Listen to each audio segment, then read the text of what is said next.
नमस्ते दोस्तों।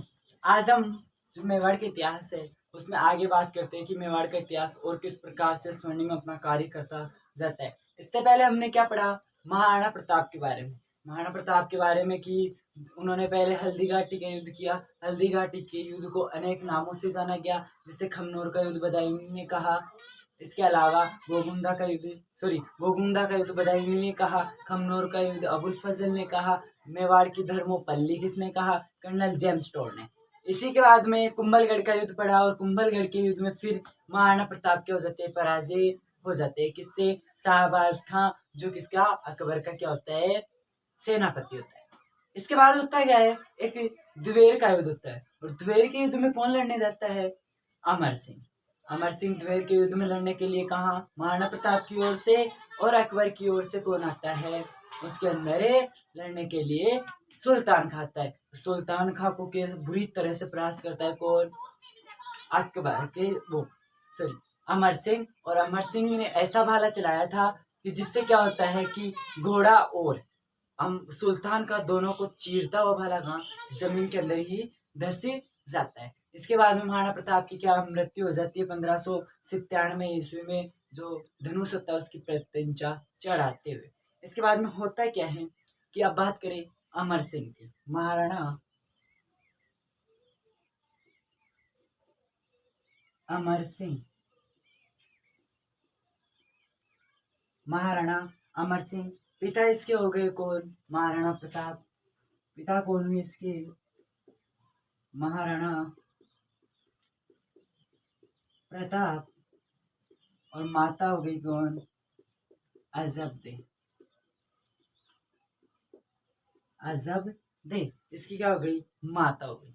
शासन काल की बात करें तो 1597 से लेके 1620 तक। कब तक? 1620 तक क्या किया इन्होंने? शासन किया, मेवाड़ की राजगद्दी संभाली। अब बात करें कि इसके समय मुगल बादशाह 1605 में किसकी मृत्यु हो जाती है? अकबर की मृत्यु हो जाती है।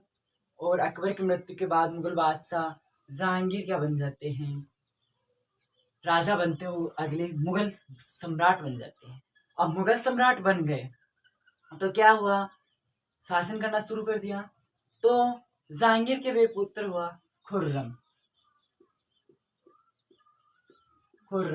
इसी को क्या बोलते हैं? शाहजहां।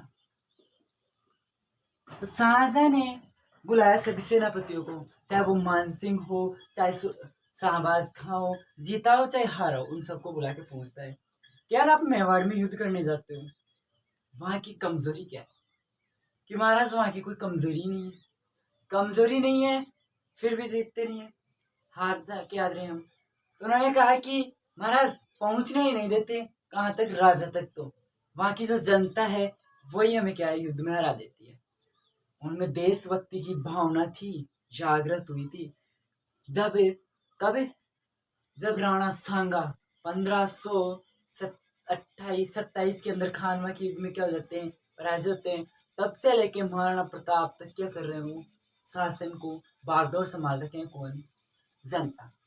तो इसने क्या कहा खुर्रम ने कि एक काम करो यार, जनता को परेशान करो। जाते हैं मेवाड़ और जनता को क्या करना शुरू कर देते हैं? तीतर बीतर कर देते हैं। क्या कर देते हैं? तीतर बीतर। कि पुरुषों को मार दिया जाता है, महिला और बच्चों को दिल्ली ले जाकर बेच दिया जाता है।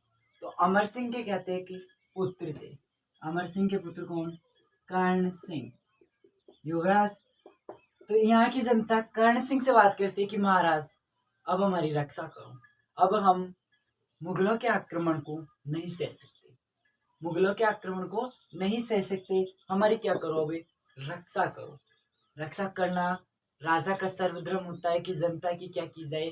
रक्षा की जाए। इसने कहा यार युद्ध भी करे। इसने अमर सिंह को बोला, पिताजी को, अपने को, पिताजी हमारी जो मेवाड़ की जनता है वो बहुत परेशान है। किनसे? मुगलों से। तो हम क्या करें? युद्ध कर ले क्या? अमर सिंह तो स्वाभिमानी थे, इस महाराणा प्रताप के पुत्र है ना, स्वाभिमानी थे। अमर सिंह की संधि तो हम करेंगे नहीं। फिर जनता पे अगर सवाल आया, कुछ भी करना पड़ सकता है ना। जनता की खातिर अमर सिंह तो संधि नहीं करना चाहते थे। किसके संदर्भ से? कर्ण सिंह की सहायता से क्या होती है? संधि होती है। कौन सी? मुगल मेवाड़ संधि या मेवाड़ मुगल संधि। कौन सी संधि हो रही है? देखो, मेवाड़ मुगल संधि। मेवाड़ मुगल संधि कब हुई? 5 फरवरी 1516 सॉरी 1615 को 1615 को कौन सी संधि होती है? मेवाड़ मुगल संधि हो जाती है। अब मेवाड़ मुगल संधि हुई, इसमें शर्तें रखी गई कि इस संधि की क्या शर्तें होगी, यानी कि जो जहांगीर थे उसकी तरफ से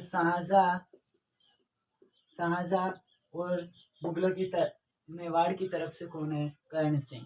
राजा उस समय बात करें तो जहांगीर मुगलों की ओर से, और हमारे मेवाड़ से कौन है? अमर सिंह। अमर सिंह से पूछा गया कि शर्तें। कर्ण सिंह ने शाहजहां के सामने शर्त रख दी कि हमारे जो राजा हैं वो मुगल दरबार में उपस्थित नहीं होंगे।